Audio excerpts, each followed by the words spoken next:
ይህ መልእክት የሚተላለፈው ከረተና ማህበረሰብ ነው። የዛሬ መልእክታችንን ኃያሉን አምላክ በማመስገን እንጀምራለን። ያ አቻ የሌለውን የአብርሃምን፣ የይስሐቅን፣ የያዕቆብን አምላክ የዩሱፍን፣ የሙሴን፣ የኢሳን፣ ሙሐመድን አምላክ በማመስገን እንጀምራለን። ኃያሉን አምላክ ካመሰገን በኋላ ወደ ቪዲዮውን ለመጫን የመጣንበት ዋናው ምክንያት ዛሬ ጠዋት እንግዲህ ከጠዋት ስራ ከገባንበት ሰዓት ጀምሮ እስካሁኗ ሰዓት ድረስ እንግዲህ አንደር ከቨር ኤጀንቶች ናቸው ወይስ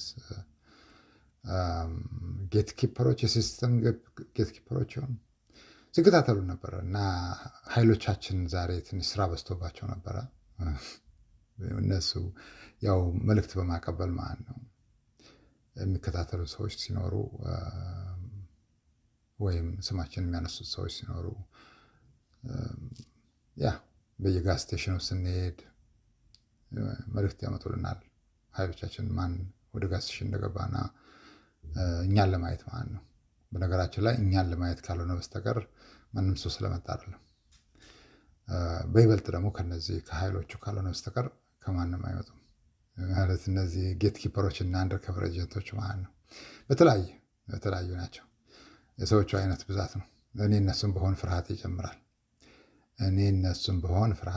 ምክንያቱም እያዩዋቸው ያሉት የኛ ኃይሎች ሰዎች አይደሉም። ዲቫይን ኢንቪዚብል ፎርስ ናቸው። ኢንቪዚብል ኤጀንት ናቸው። they just work for us. this is a gift of God. በእነሱ እንግዲህ አምላክ ይሄን ሰጥቶናል ብለን አንኩራራም። ምክንያቱም ይሄ የፈጣሪ ስጦታ ነው። ግን ለእኛ ይሰራሉ። በተላኩበት ስራዎች ሁሉ ይሰራል። ለዚህ ነው እኛ እናንተን ብንሆን በእናንተ ቦታ ላይ ብንሆን ፍርሃት ይጨምራል። ምክንያቱም አደጋው በጣም ሰፊ ነው። እኛ ሁሌም እንላለን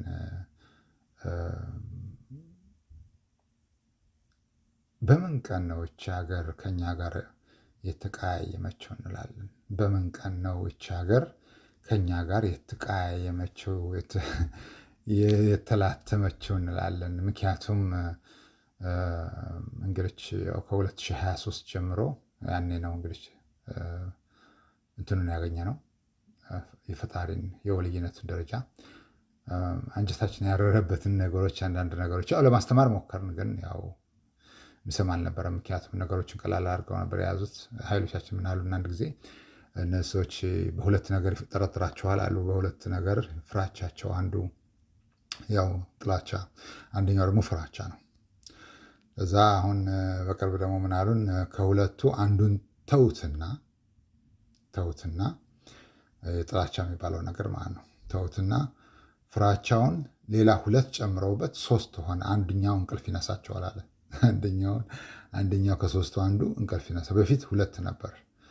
ከሁለቱ አንዱ ጥለውት አሁን 2 ጨምረውበት 3 ሆነ አለ። 3 ሆነ እና ከ3ቱ አንዱ እንቅልፍ ይነሳቸዋል። ምክንያቱም አደጋው እኛ ያው ሁሌ የምንናገረው ለምንድን ነው በአጋጣሚ ነው ምናምን እንዳይሉ ማለት ነው። ሁሌም እንደዚህ ነው። ምክንያቱም ተናግረን ከዛ በኋላ ያው ኃይሎቻችን የሚሰሩትን ይሰራሉ ማለት ነው። ከባድ ነው። በዛ ላይ ደግሞ ይሄ እኛን የሚመለከት ብቻ ሲሆን ነው። እኛን የማይመለከት ጀስት ኢንተርናሽናሊ ምንድን ነው የሚባለው ይሄ ጀነራሊ ሲሆን ያው ከባህር ማዶም ሆነ ከወንዝ ማዶ ስራዎች ይሰራሉ። እነሱ በተረጋጋ ሁኔታ ነው። በነገራችን ላይ ለ80 ዓመት የታቀደው ያው እንግዲህ ሁሉም በሁኔታ በተቀመጠለት እርከኑ ይሄዳል። አንዳንድ ጊዜ መጥፎ ማለት ወይ ታፈጥኑታላችሁ ወይ ታዘገዩታላችሁ እንጂ ለውጥ የለውም በመሃል እና ያው አንዳንድ ጊዜ እንደዚህ አይነት ነገሮች ሲመጡ እኛ ያው እንግዲህ ምን እንላለን ከነተረቱ ምን ይባላል ፈጣሪ የተመሰገነ ይሁንና ጎጄን አቃጥሏት ቁንጫዋን ይዛችሁ መቼም ቤት አትሆነኝ እናንተ እያላችሁ ይላል።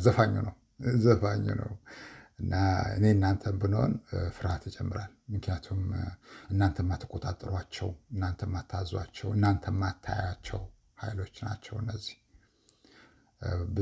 ብዙ ጊዜ እናንተ የምትታገሏቸው ከነዚህ በአይን ከማይታዩ ኃይሎች ናቸው፣ ዲቫይን ፎርስስ። እና ያው ይሄ ነው ብለን ዘርዝረን ብንነግራችሁ በእውነቱ አሁን ካላችሁበት እብደት ይጨምራል። ለዚህ ነው ቻይና የማታረገውን ስራ ማለት እንደ ራሻ የማያደርጉትን ስራ የአሜሪካን ጠላት ብለን እንኳን ብንፈርጃቸው ማለት ነው። እነ ኢራን የማያደርጉትን ሊያደርጉት የማይችሉትን፣ እነ ሰሜን ኮሪያ ሊያደርጉት የማይችሉትን ነው የኛ ኃይሎች የሚያደርጉት እና ፈጣሪ በሰጠን አቅም ማለት ነው። ምክንያቱም የኛ ስራ ትንሽ ይከብዳል። ዝም ብለን አልገባንበትም። አንጀታችን አሮ ነው። እኛ እንኳን አይደለም ለዚች ሀገር ለአሜሪካን፣ ለሌላውም ቢሆን እንደዚህ አይነት ነገር አናረግም ነበር። ግን ያው አንዳንድ ጊዜ ትጎዳለህ። በጣም ነው የምትጎዳው። ሆን ብለው ይጎዱሃል። ሆን ብለው ነው የሚጎዱ እና ከዛ በኋላ በደንብ አናላይዝ ታደርግና ጉዳዩ ከግለሰብም ከድርጅትም ከተቋምም ያለፈ ሲስተሙ ላይ ስታገኘው you are going to do something about you have to address because no one is listening. There is no anywhere any justice, so you are not expecting anything better sooner or later. So you have to do እና የእኛም ፈጣሪን ለምነን ያገኛናቸው ኃይሎች ይሄንን ስራ ነው የሚሰሩት። We just don't want to be emotional or rational, so we are going slowly to do what we have to do, and maybe the rest of the world one day they will appreciate us because we are talking something much bigger than anyone can understand. ይሄ እንደዚህ አይነት ነገሮችን ሊከላከል የሚችለው ሚሳኤል አይደለም፣ ቴክኖሎጂ አይከላከልም። ፍጹም ቴክኖሎጂ ሊከላከል አይችልም። ምናልባት መንፈሳዊ የሆኑ አባቶች ቢኖሩ በፈጣሪ ዘንድ ነው ሊከላከሉት የሚችሉት፣ ጸሎት ማለት ነው። ያ ደግሞ እንዳይሆን ደግሞ እኛ ያሰርነውን እኛ ያቋጠርነውን ነገር ማንም አይፈታውም። ቢኖሩ እንኳን አባቶች ቢኖሩ፣ በእርግጥ የለም እዚህ ሀገር እኛን የሚመስሉ ሰዎች የሉም። የተለያየ ጸጋ ሊሰጣቸው ይችላል፣ እኛን የሚመስሉ ግን የሉም። ቢኖሩ እንኳን እጃቸውን እውነት የፈጣሪ አገልጋዮች ከሆኑ እጃቸውን እንደዚህ አይነት ነገር ውስጥ አያስገቡም። ምክንያቱ ደግሞ እጃቸው ይቆረጣል። ከባድ ነው። ዝም ብሎ ዘው ተብሎ የሚገባበት አይደለም። እኛም ራሳችን አንዳንድ ጊዜ እናውቃለን እንደዚህ አይነት ሌላ ሰዎች የፈጣሪ አገልጋዮች ያደረጉትን በእነሱ ውስጥ አንገባም።